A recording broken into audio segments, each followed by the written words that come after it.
उसको हमें ढूंढना है। मैंने किसी से मदद मांगी है। कौन है? एक एक्सपर्ट।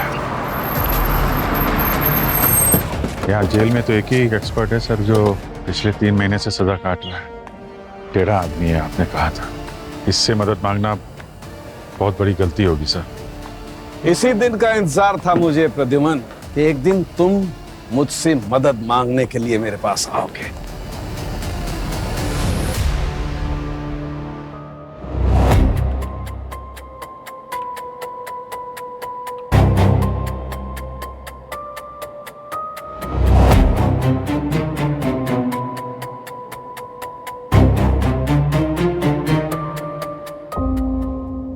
हेलो तारिका जी।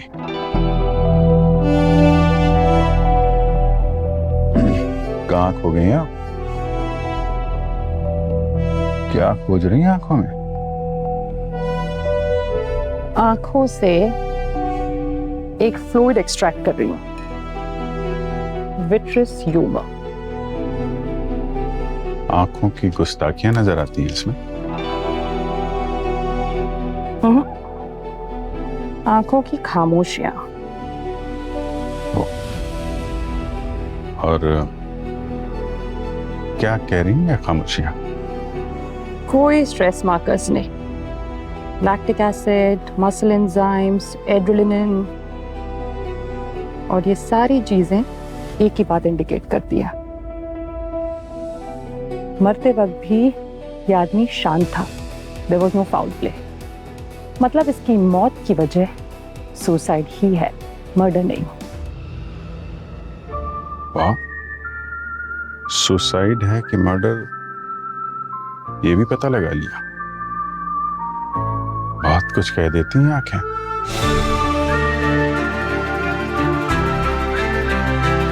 कमाल है, मान गए आपको। मानना है तो उन्हें मानिए जिन्होंने मुझे ये सब कुछ सिखाया, डॉक्टर सालुंकी। सर। हाँ सचिन। सर, इंस्पेक्टर राजवीर का फोन आया था कोलाबा से। मर्डर हो गया वहां पे। जल्द से जल्द पहुंचना पड़ेगा हमें। केस टाइम सेंसिटिव है। ओके, ठीक है, निकलते हैं। सर, विक्टिम का नाम सार्थक है। एक बहुत बड़ी क्लाउड बेस्ड टेक कंपनी है, बद्रा टेक, उसी का सीईओ था। सर, जीरो से कंपनी खड़ी की थी इसने। बहुत सक्सेसफुल स्टार्टअप का फाउंडर था ये। देखिए सर।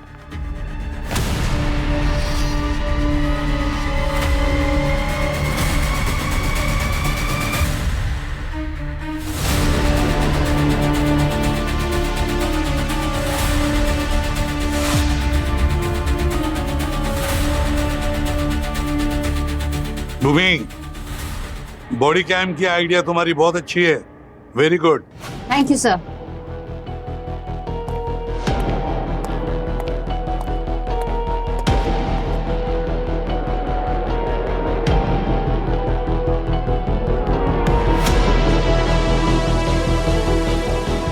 सर, सारे खिड़की दरवाजे तो चेक कर लिए, कहीं से कोई फोर्स एंट्री तो दिखाई नहीं दे रही है। एग्जैक्टली सर, मैंने भी सीसीटीवी फुटेज चेक किया।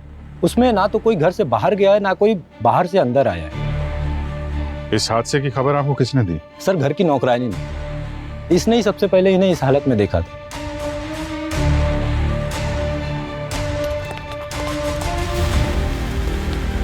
तो आपने देखा था? आपके पास इस घर की दूसरी चाबी रहती है क्या? आप जब अंदर आई थी तो ये साहब यहीं पे थे, ऐसे ही पड़े थे? जी सर।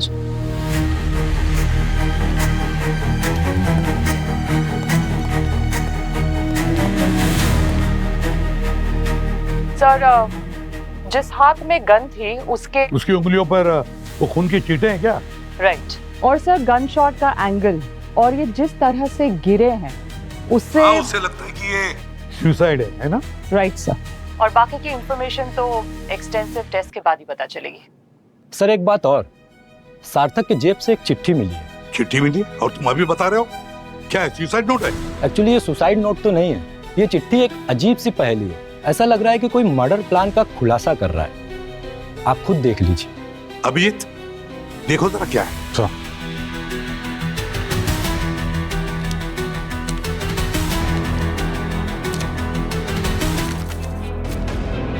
ये सुसाइड नोट तो नहीं लग रहा है सर, तो ऐसा कोई मर्डर की प्लानिंग लग रही है जिसका बीज 6 महीने पहले बोया गया था।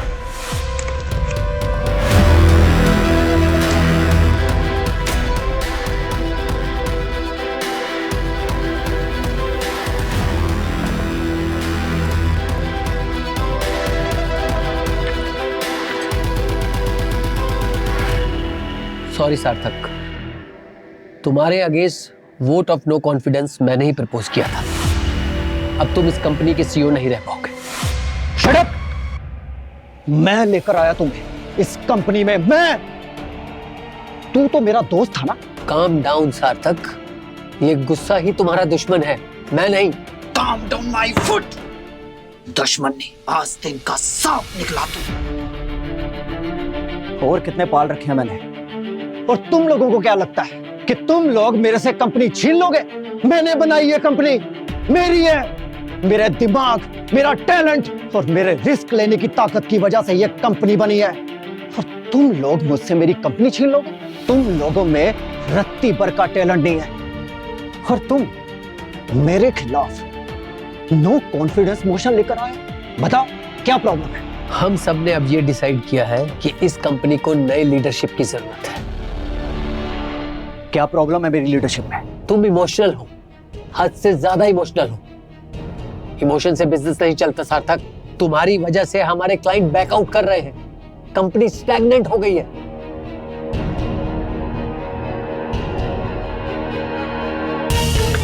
और ये सब तुम्हारी लीडरशिप की वजह से।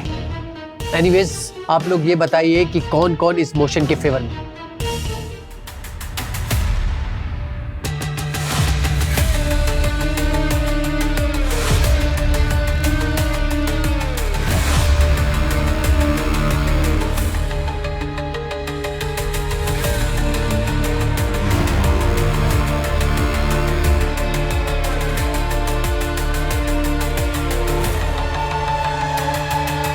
मेरे साथ धोखा हुआ था। किसी ने मुझसे मेरा सपना छीन लिया था। जिस पर मैंने सबसे अधिक भरोसा किया था, उसी ने बोर्ड मीटिंग में मेरे साथ विश्वासघात किया। वो आदमी आस्तीन का सांप निकला और उसे सजा देना तो मेरा फर्ज बनता था। मैं तो वैसे भी इस दुनिया से जाने वाला हूँ, पर जाते जाते एक अंतिम तोहफा दूंगा, मौत का तोहफा। संभव है ये पत्र सबसे पहले पुलिस के हाथ लगे। डरिए मत, लाश को ढूंढने की कोशिश मत कीजिए। वो अभी जिंदा है, मरा नहीं, लेकिन मैं उसे पहले ही मार चुका हूं। उसके पास केवल 72 घंटे की जिंदगी बची है। My God! वो भी वैसे ही मरेगा जैसे मैं उस दिन मर चुका था। शायद आप उसे ढूंढ लें, लेकिन बचा नहीं पाएंगे। आप ये कभी नहीं जान पाएंगे कि मैंने उसके साथ क्या किया है। लेकिन तब तक जो जो लोग उस मीटिंग में थे, सब डर के साए में रहेंगे, और जब मौत आएगी तो अचानक आएगी। 72 घंटे खत्म, जिंदगी खत्म। वो भी मरेंगे मेरी ही तरह, लाचार, देखते रहेंगे कि मौत धीरे धीरे पास आ रही है, लेकिन कुछ कर नहीं पाएंगे। मतलब कि खूनी मर चुका है, और जिसका खून होने वाला है उसको हमें ढूंढना है। 72 घंटे बचे हैं अभी। मारा किसे होगा सार्थक ने, और कैसे? सर शायद पॉइजन। सर ये भी तो हो सकता है कि सार्थक ने किसी कॉन्ट्रैक्ट किलर को हायर किया उसे मारने के लिए। नहीं नहीं नहीं नहीं सचिन, मुझे नहीं लगता ये कॉन्ट्रैक्ट किलिंग है। उसने चिट्ठी में ये नहीं लिखा है कि कोई उन्हें मारेगा। उसने लिखा है कि मैं मार चुका हूं, मगर ये लोग मरेंगे 72 आवर्स में। 72 आवर्स में मतलब पॉइजन। Abhijit, slow poison. सब ब्लड कोआगुलेशन, बॉडी टेम्परेचर और राइगर सेट होने के टाइम से तो यही पता चल रहा है कि इसको मरे हुए 6 घंटे हो चुके हैं, और उस हिसाब से अब हमारे पास सिर्फ 66 आवर्स है उस हादसे या हादसों को बचाने के लिए। अभिजीत, एक काम करते हैं, इस बद्रा टेक कंपनी के हेडक्वार्टर्स में जाकर बोर्ड ऑफ डायरेक्टर से मिलते हैं। उनसे पता लगाओ कि उनमें से किस मेंबर ने सार्थक के खिलाफ वोट किया था। सो और सर सारे बोर्ड मेंबर्स के ब्लड सैंपल्स भी लेने होंगे। हाँ, हमारे पास सिर्फ 66 घंटे हैं, 66 आवर्स। जाकर पहले ये पता लगाओ कि वो जो चिट्ठी सार्थक ने लिखी है, क्या उसी ने लिखी है या फिर ये कोई साजिश है? सार्थक ने सुसाइड कर लिया है। उन्होंने खुद को गोली मारी। उसने एक नोट छोड़ा है, सुसाइड नोट नहीं है वो। उसने एक मर्डर प्लान किया है। अपने आखिरी लेटर में ये सब लिखा है उसने। जीनियस लोग ऐसे चले जाते हैं, पता ही नहीं चलता। सच में बहुत जीनियस था सार्थक, इमोशनल था, मूडी था, पर हम लोग कंपनी पे ध्यान देते या उसके टेंट्रम पर? इसलिए रास्ते से हटा दिया? नहीं, नॉट एट ऑल। देखिए, ब्रिलियंट होना ही सब कुछ नहीं होता। लीडरशिप के लिए और भी क्वालिटीज लगती हैं, इसलिए हटाना पड़ा उसे। अच्छा, इस दौरान आप कभी मिले थे सार्थक से? नहीं, उसके बाद मैं उससे कभी नहीं मिला। हम दोनों एक दूसरे को पसंद नहीं करते थे, एक दूसरे पे भरोसा नहीं था, इसलिए मेरा वोट तो उसके अगेंस्ट जाना ही था। मेरे लिए सार्थक से ज्यादा ये बिजनेस इंपॉर्टेंट था। सब लोग उसके खिलाफ थे क्या? हाँ, सब उसके खिलाफ थे। अगर आप उसके नेचर के बारे में कुछ जानना चाहते हैं, if you want to know the truth, तो एक शख्स है जो आपको सब कुछ बता सकता है। उसका सबसे करीबी दोस्त, जिसपे वो बहुत भरोसा करता था, मिस्टर त्रिलोक। त्रिलोक? ओके।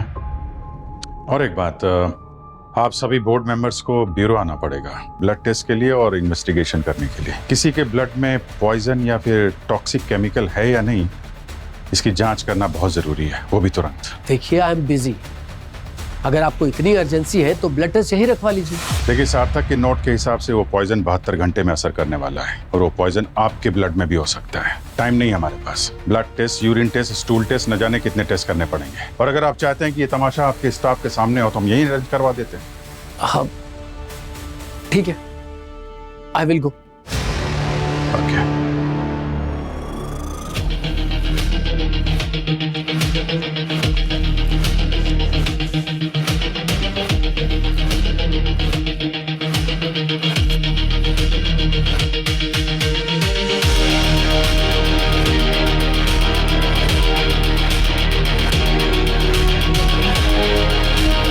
आपका बेस्ट फ्रेंड था ना, फिर भी उसके खिलाफ वोट किया आपने। जाहिर सी बात है कि उसके लिए आप धोखेबाज होंगे, और सबसे पहला टारगेट भी आप ही होंगे। मैंने उसे धोखा नहीं दिया था। फिर किसने दिया था? मैं सिर्फ अपने बारे में कह सकता हूँ। फैक्ट तो ये है कि समय समय पर मैं उसे वार्निंग भी देता रहा था। बहुत समझाया उसे कि बिजनेस में पॉलिटिक्स होती है, शेयर होल्डर के प्रेशर होते हैं, सबके अपने स्वार्थ होते हैं। बहुत समझाया उसे कि थोड़ा अपने आप को बदलो, चेंज करो, बोर्ड गेम को एक नॉर्मल गेम की तरह देखो। मगर वो सुनता कहां था किसी की। वोटिंग से एक रात पहले भी मैंने उसे सचेत किया था। मैंने कोई बात उससे छुपाई नहीं थी। हमारी दोस्ती अपनी जगह, लेकिन मैं बोर्ड मीटिंग में उसका साथ नहीं दे सकता था। क्यों नहीं दे सकते थे? धोखा तो हुआ था उसके साथ। उसके पीठ में खंजर घोंपा गया था।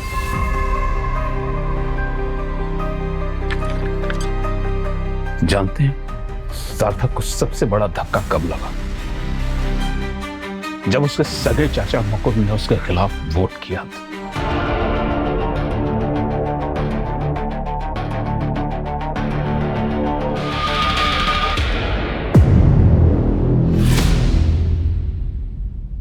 यस, आई वोटेड अगेंस्ट सार्थक। बिजनेस कभी भी इमोशन से नहीं चलता, और ना ही किसी के सनक से चलता है। अरे वो मेरा भतीजा है तो क्या हुआ?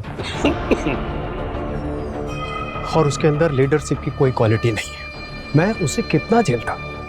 मेरा भतीजा किसी नाव पे चढ़कर उसे डुबोने की कोशिश करता तो मैं उसे बचाता, या भतीजे के प्यार में उस नाव को डूब जाने देता? हमने सुना है कि सार्थक ही आपको इस कंपनी में लेकर आया।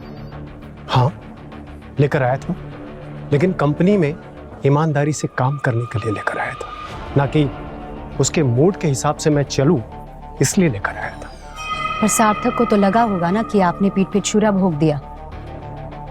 आपको क्या लगता है कि सार्थक मुझसे बदला लेगा, मुझे मारने की कोशिश करेगा। नहीं, कोई भी हो सकता है, आप भी हो सकते हैं। उसने तीर तो चलाया है, लेकिन निशाने पर कोई और है, मैं नहीं। और ये बात आप इतने यकीन से कैसे कह सकते हैं? देखिए, ये जो कुछ भी हुआ है ना, वो एक बिजनेस के लिए हुआ है, लेकिन घर पर हम एक परिवार हैं, बस इससे ज्यादा मैं कुछ नहीं कह सकता। एक और बोर्ड मेंबर है ना, प्रांजलि? हाँ, वो मुंबई से बाहर है, वो आज आ जाएंगे।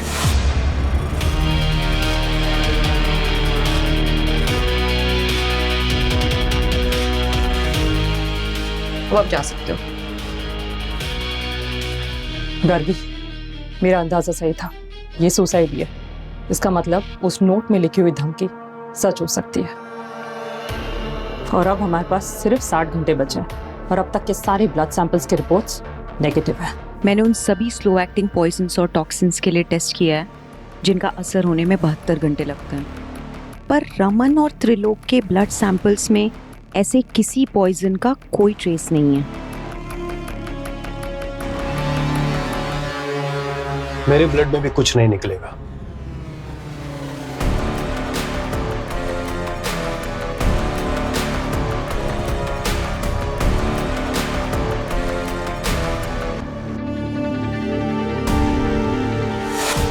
सर, मैंने सारी डिटेल्स चेक की। सार्थक के हाथों पर लगे उसके खून के निशान, गन शॉट से हुई जख्म का एंगल, उसके हाथों पर लगा गन पाउडर का रेसिड्यू और राइगर सेट होने का टाइम, हर चीज से यही कंफर्म हो रहा है कि सार्थक ने सुसाइड किया है।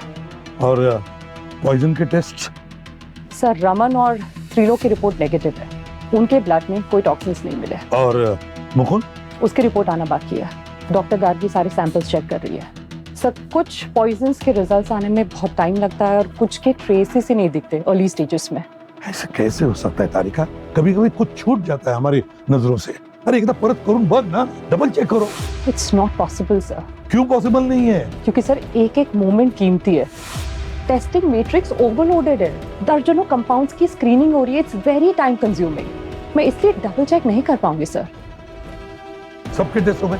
नहीं, एक का टेस्ट होना बाकी है। किसका? प्रांजलि। सर, मैं सार्थक से उसकी मौत के 2 दिन पहले मिली थी। उसके बाद मैं एक वर्क ट्रिप के लिए चली गई और जब मुझे पता चला कि सार्थक नहीं रहा तो मैं तुरंत वापस आ गई। मैंने उसके अगेंस्ट वोट किया था, लेकिन सर मेरी मजबूरी थी।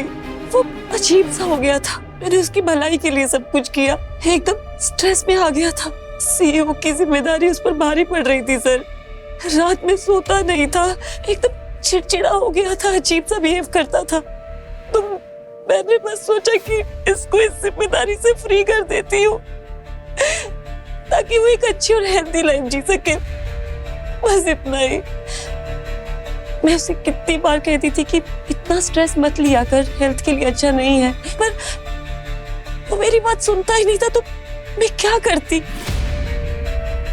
मैं जानती हूँ कि धोखा हुआ था उसके साथ, लेकिन मैंने धोखा नहीं किया। वो जानता था कि मैं उसके अगेंस्ट वोट करूंगी सर।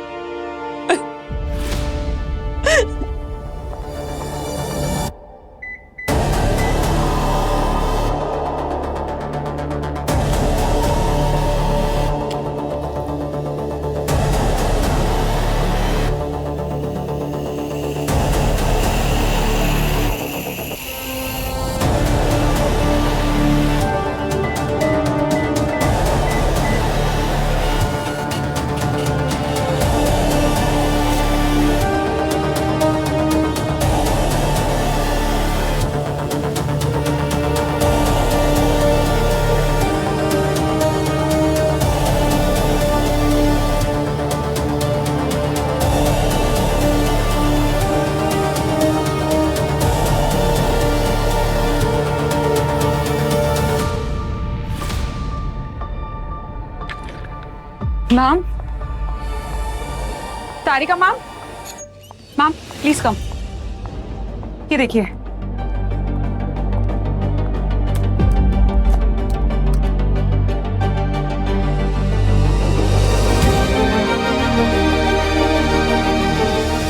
सर, प्रांजलि के ब्लड सैंपल्स में हमें ना कोई टॉक्सिन्स मिले, ना ही कोई मार्कर्स, नथिंग अबनॉर्मल। पर मुकुंद का केस थोड़ा अजीब है। क्यों? उसके ब्लड सैंपल में कुछ पॉइजन वगैरह मिला? नहीं सर। तो उसके सैंपल्स में हमें कैंसर सेल्स मिले। व्हाट? कैंसर से? हाँ, और ये कैंसर अब इरिवर्सिबल स्टेज पे है। मतलब मुकुंद के पास अभी कुछ ही दिन बचे हैं। सर, क्या ऐसा हो सकता है कि सार्थक ने ऐसा कुछ किया हो जिसकी वजह से उसके अंकल को कैंसर हो गया हो? नहीं, ऐसा नहीं हो सकता कृतिका। सार्थक ने कुछ कर दिया और अंकल को कैंसर हो गया। कैंसर जैसी बीमारी किसी को इंड्यूस नहीं की जा सकती, इम्पॉसिबल। सही कहा आपने। मेरे ट्यूमर से सार्थक का कोई लेना देना नहीं, वो तो मेरी किस्मत में था। सार्थक को तो पता भी नहीं था, और जब मुझे पता चला कि मुझे कैंसर है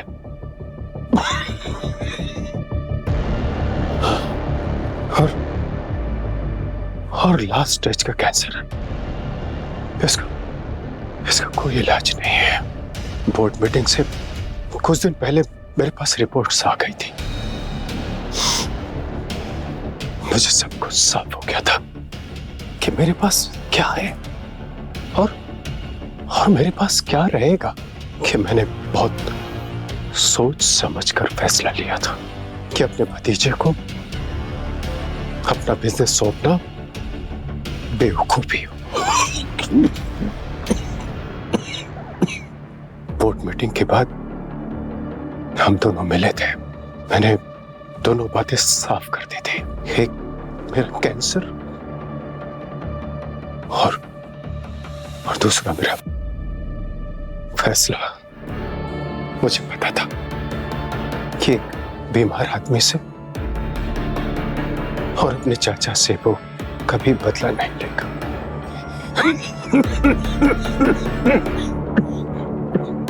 मुकुंद जी, पानी पिएंगे? नहीं, थैंक यू वेरी मच। ठीक है, आप जा सकते हैं। Thank you very much. Okay.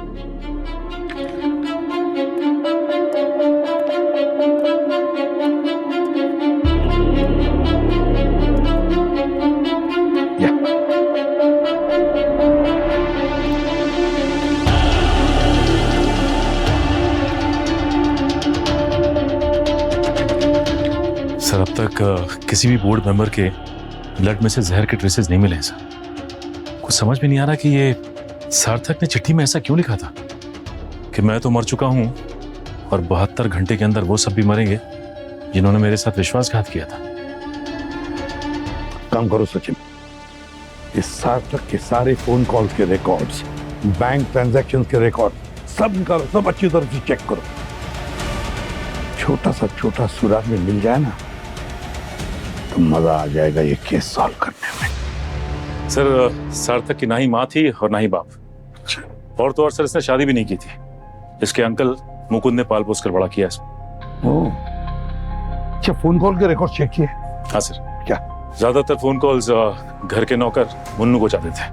नहीं, हम इन्वेस्टिगेशन करने इसके घर गए थे तो वहां पे एक नौकरानी थी। मुन्नू नाम का तो कोई था नहीं वहां पे। सर, ये मुन्नू 3 महीने पहले जॉब छोड़ के चला गया था। अच्छा, मुन्नू 3 महीने पहले जॉब छोड़कर चला गया। अच्छा, इस सार्थक के बैंक अकाउंट चेक किए क्या? कोई बड़ी ट्रांजैक्शन है उसके अकाउंट में? मेरा मतलब है कोई बड़ी कैश निकाली हो या बड़ी अमाउंट किसी को भेज दी हो सकता है किसी को कॉन्ट्रैक्ट दिया हो खून करने का। नहीं सर, सब कुछ चेक किया सर, लेकिन ऐसा कोई भी ट्रांजैक्शन, बड़ा ट्रांजैक्शन नहीं है सर जिससे हम शक कर सके उस पे। अच्छा डॉक्टर तारिका, ये जो पॉइजन के टेस्ट पेंडिंग थे उसका क्या? सर, हमने इन चारों बोर्ड मेंबर्स पर सभी टेस्ट कंडक्ट किए हैं। ओके। सर, किसी भी पॉइजनस या पॉइजनस सब्सटेंस या फिर किसी नोन कंपाउंड या फिर किसी सिंथेटिक ब्लेंड का कोई भी ट्रेस किसी भी सैंपल में नहीं मिला है। अच्छा सर, जिससे ये पता चल सके कि इन लोगों को जहर दिया गया है। सब हो सकता है कि सार्थक ने ये सब हमको गुमराह करने के लिए किया हो। वो एक्चुअली इन चारों बोर्ड मेंबर्स को हैरेस करना चाहता हो और तभी हमको वो नोट मिला उसके पॉकेट में से। नहीं कृतिका, ऐसे नहीं, मुझे नहीं लगता। ऐसे मरने वाला आदमी कोई लिख कर जाता है क्या कि मैं मेरे मरने के बाद 3 दिनों में 3 लोग मरने वाले हैं? नहीं, इट्स टू फार फेच्ड। नहीं, ये कुछ और ही है। कुछ ना कुछ तो गड़बड़ जरूर है, कुछ ना कुछ तो गड़बड़ जरूर है अभिजीत यार। सर, पहली बार ऐसा केस आया हमारे पास जहां पे खूनी पहले मर चुका है और 3 लोग जो मरने वाले हैं उनके बारे में कुछ पता नहीं है, और वो मरेंगे कैसे ये भी नहीं मालूम। वही तो, उल्टा गेम है ये, उल्टा गेम। क्या करें अभिजीत? है एक आदमी है जो हमें इस केस में मदद कर सकता है। टेढ़ा है। कौन है सर? हम लोग कहाँ जा रहे हैं? आप कुछ बता नहीं, कुछ सोच रहे हैं क्या सर आप? अभिजीत, ये भी ऐसा वक्त था कि हमें राह नहीं मिल रही है, तब हम क्या करते हैं? किसी से मदद लेने जा रहे हैं क्या सर? सही सोचा तुमने अभिजीत, हम किसी की मदद ही लेने जा रहे हैं। कौन सा? किससे? है एक शख्स, एक एक्सपर्ट, उसकी मदद लेने जा रहे हैं।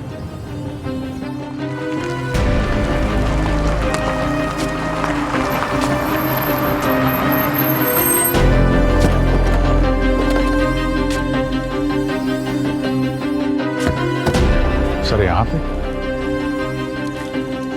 यहाँ जेल में तो एक ही एक्सपर्ट है सर जो पिछले 3 महीने से सजा काट रहा है। टेढ़ा आदमी है, आपने कहा था। इससे मदद मांगना बहुत बड़ी गलती होगी सर।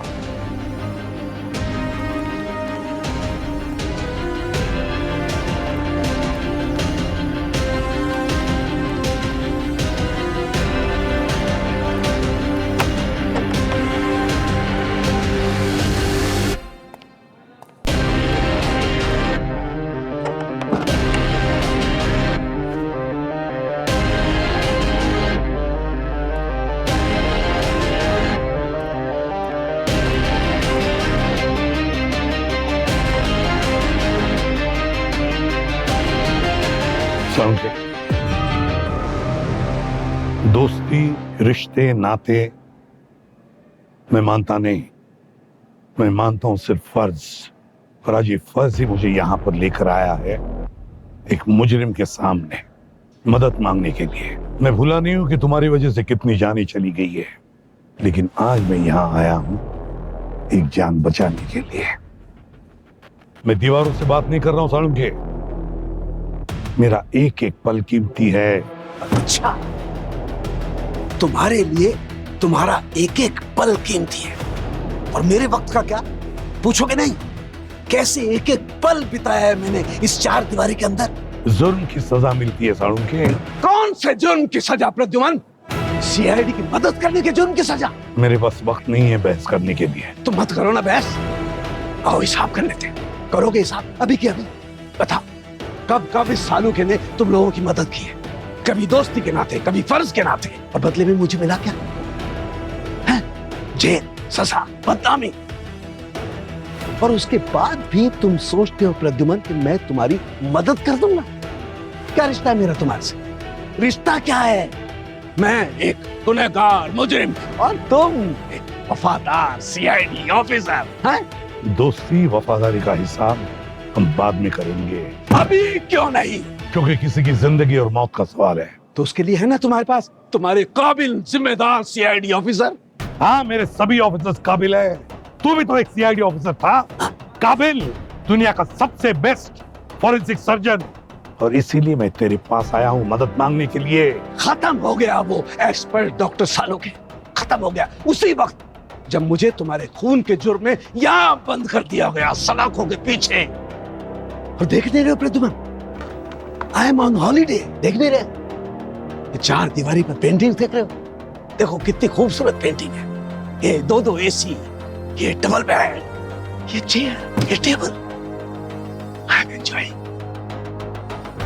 प्रद्युमन, जेल से अच्छी कोई जगह हो ही नहीं सकती है। एक काम करो, तुम भी यहीं आ जाओ।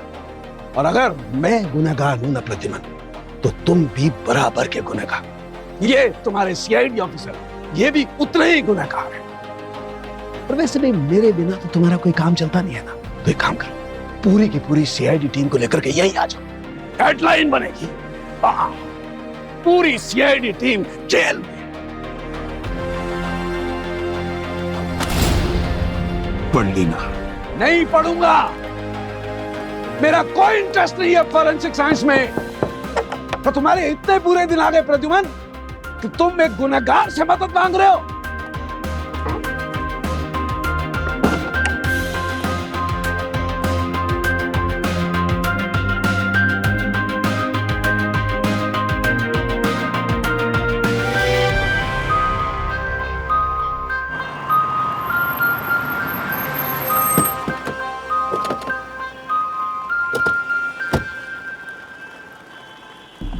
बोलिए साहब, कैसी चाय लेंगे? अदरक वाली, बिना अदरक वाली, शक्कर वाली, बिना शक्कर वाली? थोड़ा चाय तो हम तुमको पिलाएंगे। ये बताओ कि तुम सार्थक के यहाँ काम करते थे ना, तो फिर काम छोड़ क्यों दिया? क्या हुआ था वहां पे? हा? बोलो। लगता है तू यहाँ नहीं बोलेगा, सीआईडी ब्यूरो चल के बोलेगा? नहीं सब बताता हूँ। सार्थक सर ना बहुत बदल गए थे जब से उन्हें ऑफिस से निकाला गया था। बहुत परेशान रहते थे, अपने आप से बड़बड़ाते रहते थे। मुझे तो डर लगने लगा था मैम, कहीं पागल तो नहीं हो जाएंगे ना। क्या बड़बड़ाते क्या थे? कुछ समझ में नहीं आता था साहब, लेकिन हाँ एक दिन फोन पर किसी पर बड़बड़ा रहे थे, मतलब बहुत जोरों जोरों से चीख रहे थे, कोई रामू नाम के आदमी पर। सर, सार्थक के फोन में चेक करते हैं, ये रामू कौन है?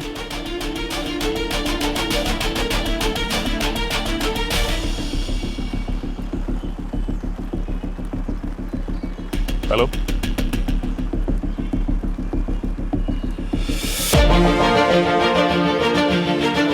देखो तुम्हें सीआईडी ब्यूरो आना होगा। पिछले 3 महीने में सिर्फ एक बार मिलने आए हो तुम मुझसे, वो भी आज जब मतलब पड़ा है। तुम भी एसीपी की तरह से बदल गए हो, मतलबी हो गए हो। क्या सोच रहे हो? तुम सोच रहे हो कि तुम मुझे राजी कर लोगे अभिजीत? वक्त ने सब कुछ बदल दिया है अभिजीत। अब ये वो डॉक्टर सालुखे नहीं है जिसे तुम जानते थे। बदल गया है डॉक्टर सालुखे। मैं जानता था यहाँ आने का कोई फायदा नहीं है, फिर भी मैं सर के साथ यहाँ आया क्योंकि उन्हें आपसे उम्मीद है। उन्हें अभी लगता है कि आपसे बेहतर दूसरा कोई फॉरेंसिक एक्सपर्ट है नहीं।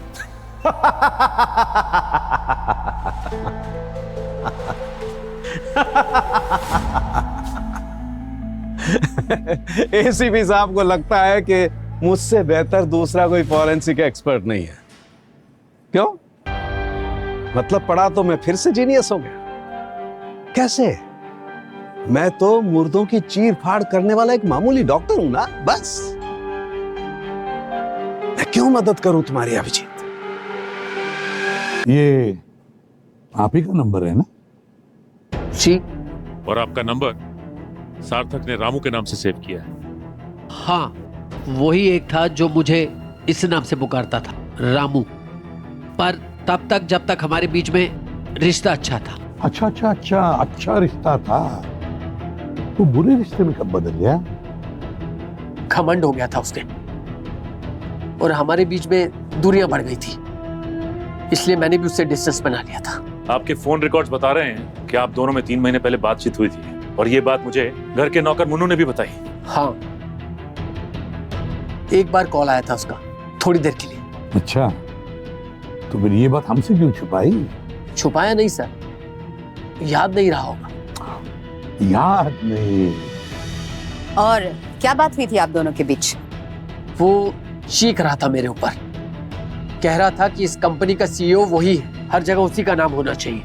पर ये मानने को तैयार ही नहीं था कि हमारी कंपनी की सीईओ के पद से उसे हटा दिया गया था। मैं उसकी बकबक सुनता रहा, क्या करता? फिर मैंने फोन काट दिया। क्या फायदा था उससे बात करने का? तो फिर क्या फायदा था हमसे ये बात छुपाने में? छुपाने जैसी कोई बात थी ही नहीं। एक फोन कॉल था, मामूली सा, भूल गया मैं बताना। हाँ, रमन जी, कहीं ऐसा तो नहीं कि आपको जानबूझकर भूलने की आदत है? ठीक है, पर्सनली नहीं तो प्रोफेशनली तो मदद कर सकते हैं आप। हाँ, आप मुझसे नाराज हैं, एसीपी साहब से नाराज हैं, पूरी सीआईडी टीम से नाराज हैं, पर अपने प्रोफेशन से तो नाराज नहीं है। क्या वक्त लेते हैं आप लोग? कुछ भी हो जाए किसी पेशेंट की जान नहीं जाने देंगे, और आज एक इंसान की जान खतरे में है, इसलिए एसीपी साहब आए थे आपके पास, ये जानते हुए कि आपने गलती की है, फिर भी अपने दिल पे पत्थर रख के आपसे मदद मांगने के लिए आए। और मुझसे कह के कि कुछ भी हो जाए अभिजीत, सालुंखे को लेकर आना, और मैं आपको लिए बगैर यहां से जाऊंगा नहीं।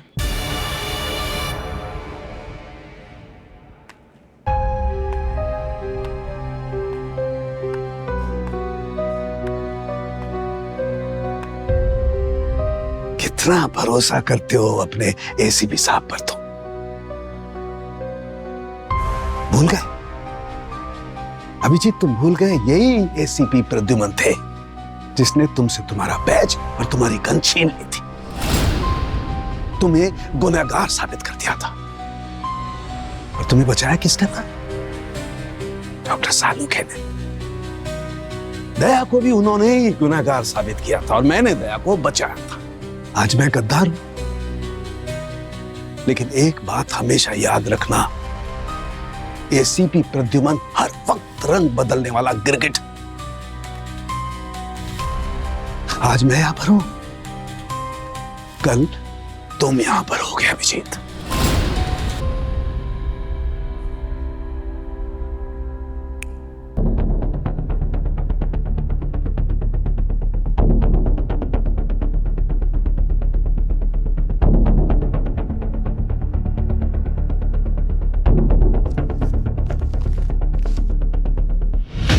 धोखा हुआ था सार्थक के साथ, लेकिन उस दिन नहीं, जिस दिन हमने उसके खिलाफ कोर्ट रूम में वोटिंग की थी। वो तो क्लाइमेक्स था। मतलब? इसकी शुरुआत उसके खिलाफ वोटिंग के तकरीबन 3 महीने पहले हुई थी। क्या हुआ था 3 महीने पहले? कंपनी में आपके शेयर के कितने स्टॉक है, इस बात से निर्भर करता है कि कंपनी में आपकी पोजीशन क्या होगी। सार्थक की कंपनी में उसके 30% वोट शेयर थे, जो कि घटते घटते 0.3% हो गए थे। तो उसके पास सिर्फ सीईओ की पोस्ट थी, पावर नहीं। और ये खेल रमन ने खेला था। 15 दिन पहले मेरी सार्थक से आखिरी मुलाकात हुई थी, उसका बैलेंस पे आउट चेक देने के लिए। अब 15 दिन पहले उसने मुझे कोई पॉइजन दिया होगा, और वो पॉइजन अभी तक कुछ असर नहीं किया। इतना स्लो पॉइजन है आपका, कमाल है ना। आपने मेरा ब्लड टेस्ट भी किया, बीपी भी चेक किया, क्या मिला आपको? कुछ नहीं। Then how and why? एक और बड़ी बात बताना भूल गए तुम रमन जी। सार्थक की कंपनी में हेरा फेरी की तुमने। सार्थक की कंपनी के शेयर 33% से लेकर तुमने 0.3% तक लाए। भिखारी बना दिया तुमने सार्थक को। जो कुछ भी हुआ वो सब लीगली हुआ था। और उसका अंजाम क्या हुआ? सार्थक ने आत्महत्या की। तुम तो ऐसे बता रहे हो जैसे कुछ हुआ ही नहीं। धिक्कार है तुम पर। ये सब कंपनी का इंटरनल मैटर था। चुप! अब ये मैटर इंटरनल नहीं हो सकता। पता नहीं और कितनी बातें छुपा रहे हो तुम हमसे। मैं जानबूझकर आप लोगों से कुछ भी नहीं छुपा रहा। सार्थक के साथ वाले फोन कॉल के बारे में बताना भूल गए तुम। उसके कंपनी के शेयर्स के बारे में बताना भूल गए तुम। मुझे क्या मालूम था कि सार्थक सुसाइड कर लेगा, और उसके सुसाइड के इन्वेस्टिगेशन में कंपनी की शेयर्स की बात की इतनी वैल्यू होगी। रमन जी, आप जानते हैं ना कि जुर्म की तहकीकात में किसी भी तरह की इंफॉर्मेशन छुपाना एक बहुत बड़ा गुनाह है। सार्थक ने अपने घर में सुसाइड किया था, ना कि ऑफिस में। और रही बात उन नोट्स की जो 72 घंटों के बारे में है, मैं आप लोगों को एक बात साफ साफ बता देना चाहता हूँ। सार्थक जिसका मर्डर करने का प्लान कर रहा था वो मैं हरगिज नहीं हो सकता, क्योंकि बोर्ड मीटिंग के बाद तो मुझसे एक बार भी नहीं मिला और ऐसा कोई पॉइजन नहीं बना जो उसने मुझे 6 महीने पहले दिया हो और उसका काउंटडाउन अब शुरू हो।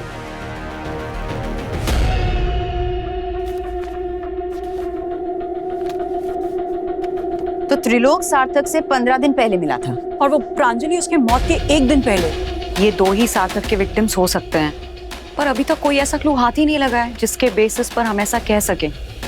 जो भी जहर का इस्तेमाल हुआ है वो इतने आसानी से मिलने वाला जहर नहीं है।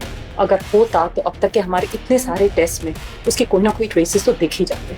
1 मिनट डॉक्टर तारिका, अगर अगले 48 घंटे में ऐसा कोई सिम्टम्स मिलता है तो क्या उसकी जान बचाई जा सकती है? कुछ किया जा सकता है उसके लिए? नहीं सचिन, मुश्किल है। जब तक पता ही नहीं है कि पॉइजन कौन सा है तो उसका ट्रीटमेंट कैसे प्लान कर पाएंगे हम? सार्थक की बात सच होगी, वो पहले ही किसी को मार चुका है, मौत आना बाकी है, और वो कौन है कोई जानता ही नहीं। तो अब हम क्या हाथ पर हाथ धरे बैठे रहेंगे? हाँ नहीं,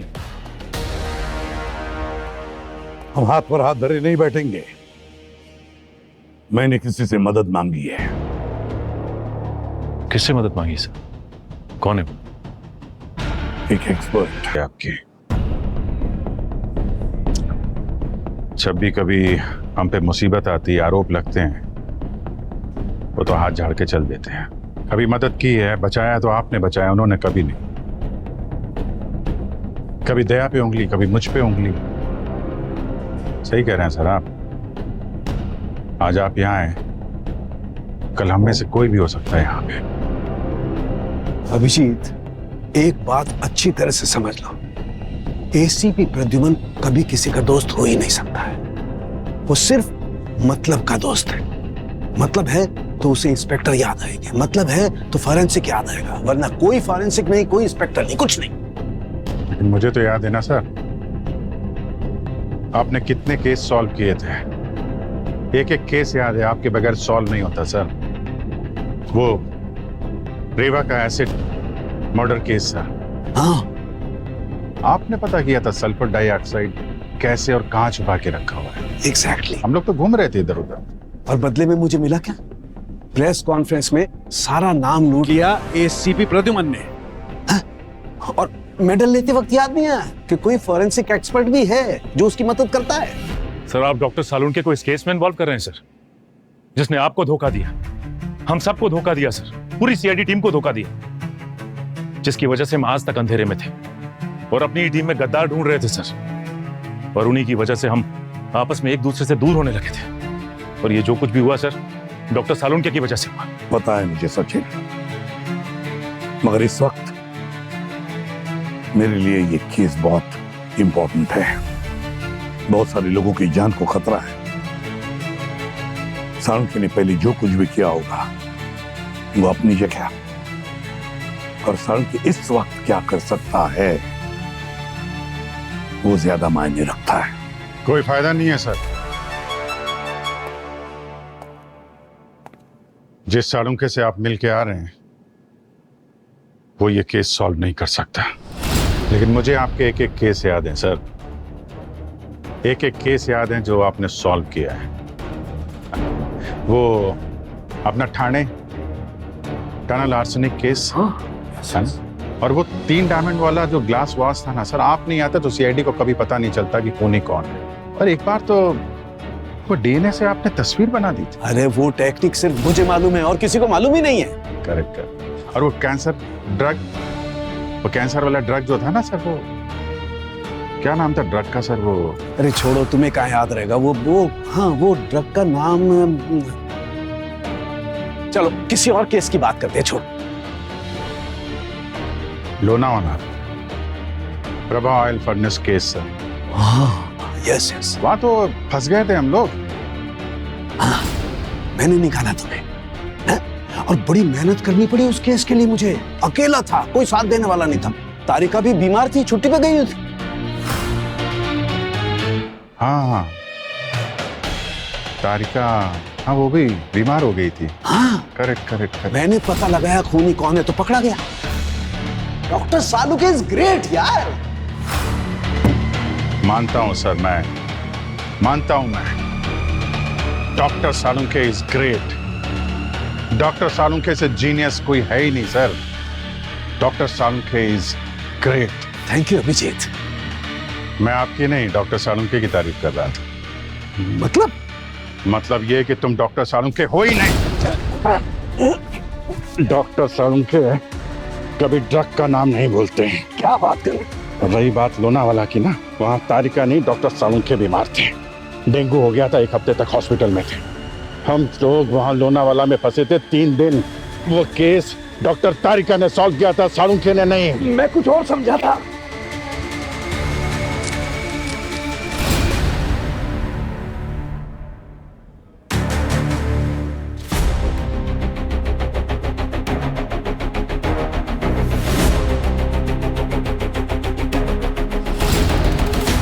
अभिषेक,